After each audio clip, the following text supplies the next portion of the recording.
Coming up on today's episode of Airborne Unlimited, the Senate passed the FAA Reauthorization bill. At least one guy has figured out how to sleep on an airplane. Flying slow will be high-tech at AirVenture.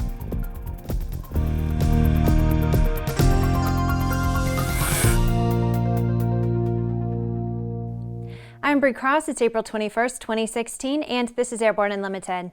The U.S. Senate has passed and sent to the U.S. House an FAA reauthorization bill that does not include the House's controversial plan to privatize ATC, and the leadership of the Senate Commerce Committee passed along a subtle warning to House leaders about the plan after the vote.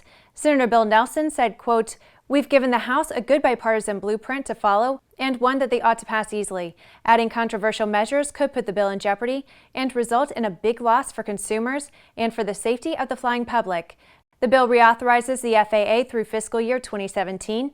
The NBAA also welcomed the passage of the bill that reauthorizes funding and programs for the FAA that includes important targeted solutions to identified challenges, but without language for creating a privatized air traffic control system. AOPA's Mark Baker said AOPA is pleased that the bill included third-class medical reform and the Pilot's Bill of Rights too. Baker said, quote, "This is a solid bill for general aviation."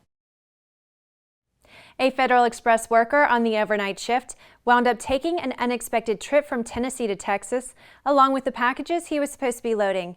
The worker, who was not identified, was loading packages in Memphis when he apparently fell asleep at about 4 a.m. last Friday, according to a report from TV station KJTV. He woke up about halfway to Lubbock and tried to get the attention of the crew.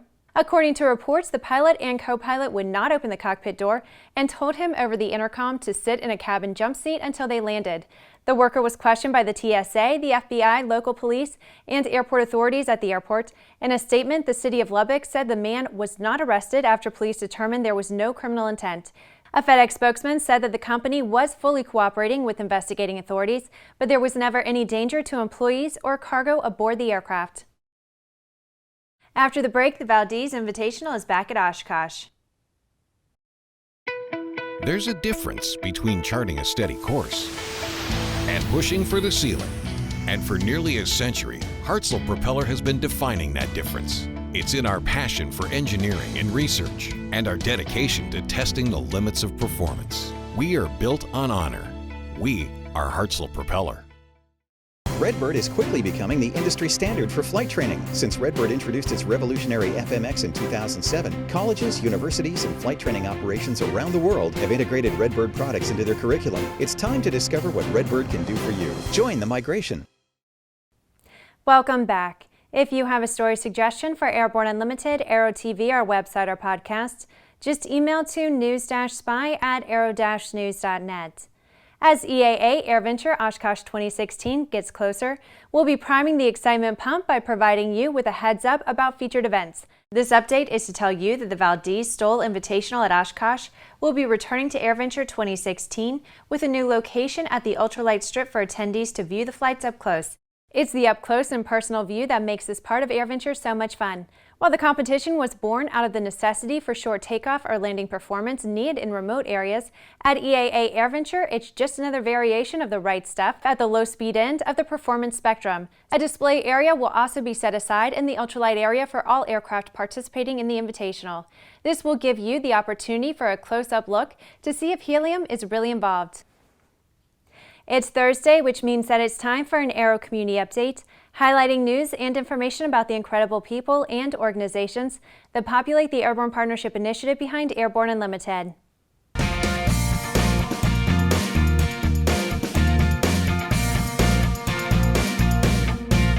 The Aircraft Electronics Association, known as the AEA, is part of our Airborne Partnership Initiative team, and their presence is felt in all areas of aviation.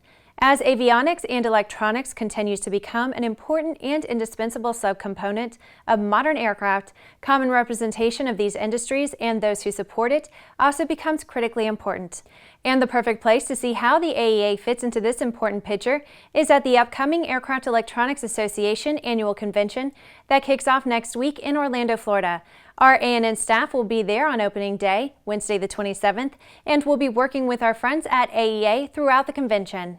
Our live online broadcast will begin with the opening ceremonies as we cover the address by FAA Administrator Michael Huerta and then move to our live new product introduction. We call it the MPI. The MPI allows you to listen in as we hold discussions with product vendors representing all areas of aviation electronics and avionics. We'll have live online coverage of events at the show on Thursday and Friday, so if you can't make it to the AEA convention, we'll bring it to you.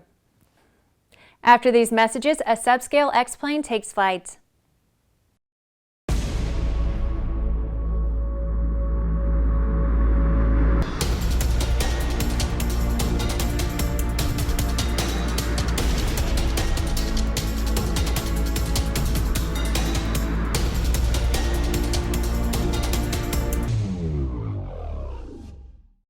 Concorde's recombinant gas RG series sealed battery technology produces a high-performance battery with the advantages of being pre-tested and fully charged at the factory. Find out more about Concorde's entire line of batteries at www.concordebattery.com. Concorde, the heart of your aircraft. Sandia introduces the new SAI 340 Quattro TSO'd airspeed, attitude, altitude, and slip. With integral backup battery, safety never looked so good. See it now at www.sandia.aero. Welcome back. And now Christopher is going to take us around the patch.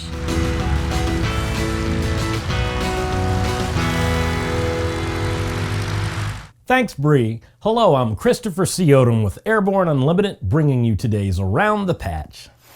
A model of the Aurora Flight Sciences Lightning Strike vertical takeoff and landing experimental plane has successfully flown for the first time. The flight is a Defense Advanced Research Projects Agency project and focused on validating the aerodynamic design and flight control system.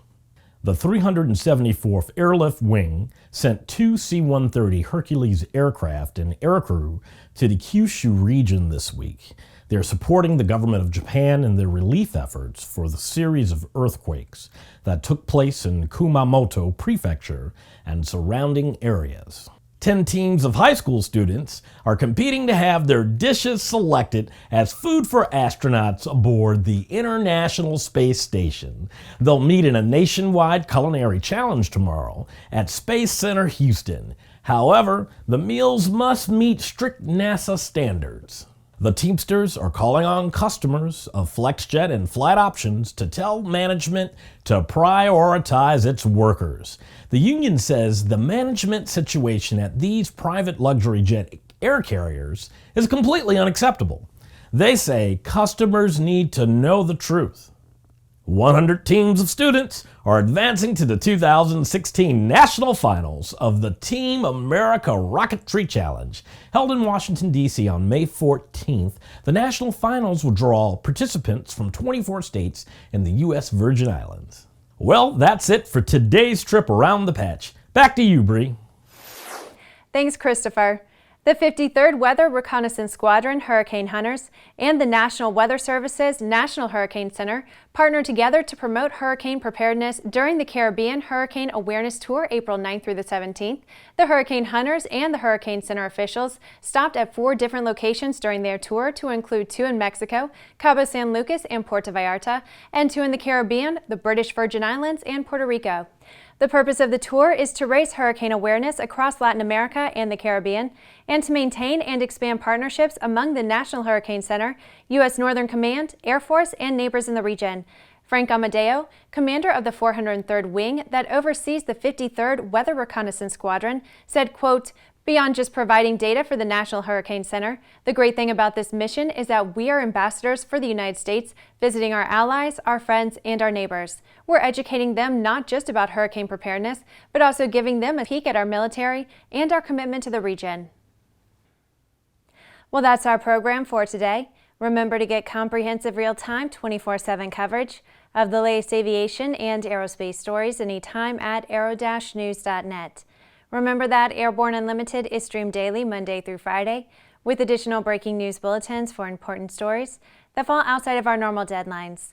Please join us and a growing roster of over 100 outstanding industry associations and organizations every weekday for the best in aviation and aerospace news from the staff of the Aero-News Network, the aviation world's most comprehensive news. and information resource.